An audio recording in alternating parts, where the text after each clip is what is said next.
আমার বুইনারা তো ঘটনা এই 3 মাস ধরেই মানে হে নিহা করব মানে কইতে আছে। আর আমার শাশুড়ি মানে সাইরা দিতে কয়, আমার শাশুড়িরও কইতে আছে যে তুই ইচ্ছা করে আমার সাইরা দিবি। এখন আমার শাশুড়ি কইতে আছে যে আমি আমার ছেলে বউর সাথে খামো, আমি তোমার ছাড়বো না, তুমি একটা অন্য জায়গায় যাই নিয়ে বিয়ে কইরা খাও, আমার কোনোতে অসুবিধা নেই। কইছে যে করছে যে তুমি যদি থাকো, আমার শাশুড়িরও কইছে যে তুমি যদি থাকো তাহলে আমি তো নিয়ে বিয়ে করতে পারবো না। তারপরে এরকম করে অনেক গ্যাঞ্জাম হয়েছে। এরপর আমার শাশুড়ির আমার কাছে নিয়ে রাখার পরে হে আবার কালকে হে আবার হাত পা দইরা ও হের নিছে, হের ঘরে নিছে, হাত পা ধরে হের ঘরে নিছে। নেওয়ার পরে এরপর এই ঘটনা ঘটছে। সুদবিহীন ব্যাংকিংয়ে আত্মশুদ্ধির পথ এনআরবিসি ব্যাংকের ইসলামিক ব্যাংকিং আল আমিন।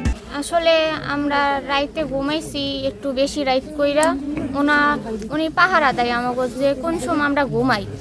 আমরা আবার জিগায় যে তোরা ঘুমাও না হনো। তারপর আমরা অনেক রাইত কইরাই ঘুমাইছি যে যদি ঝগড়া কাইজা করে, হঠাৎ কইরা ঘুমাই গেছি শীতকালের সময়। তারপরে মারছে ওনারে, যেগুলি মারছে একালে একটা চিকুরের আওয়াজ শুনছি। পরে দরজা খুলছে, দরজা খুললে আমাদের মারার লাগে আমাদের দরজার কাছেও গেছে, আমাদের দরজার লাট ধরে টানছে। তারপরে লাইট লয়ে দৌড় দিচ্ছে, আমরা যেই কালে উঠছি লাইট লয়ে দৌড় দিয়ে পলাই গেছে। কেডা? আমার শ্বশুরে। আপনারা কি জানেন? আমরা চাই যেন সুস্থ বিচার হয়, ফাঁসি হয়, ওনার যেন মৃত্যুদণ্ড হয়। পটুয়াখালী সদর থানায় আমাদের আউলিয়াপুরের স্বামীর হাতে স্ত্রী খুন হয়েছে, স্ত্রীকে গলা কেটে হত্যা করা হয়েছে। এ বিষয়ে আমাদের পুলিশ ঘটনাস্থলে গিয়েছে, আমরা লাশ উদ্ধার করেছি, লাশ পোস্টমর্টমের জন্য মর্গে প্রেরণ করা হয়েছে।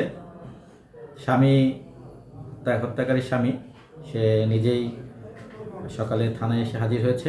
বর্তমানে সে থানা হেফাজতে আছে, আটক আছে আমাদের কাছে। এ বিষয়ে অন্যান্য আইনগত ব্যবস্থা গ্রহণ প্রক্রিয়াধীন আছে। ডিসিস্টের ভাই বাদী হয়ে মামলার এজাহার দিচ্ছে, মামলা দেওয়ার প্রক্রিয়াধীন।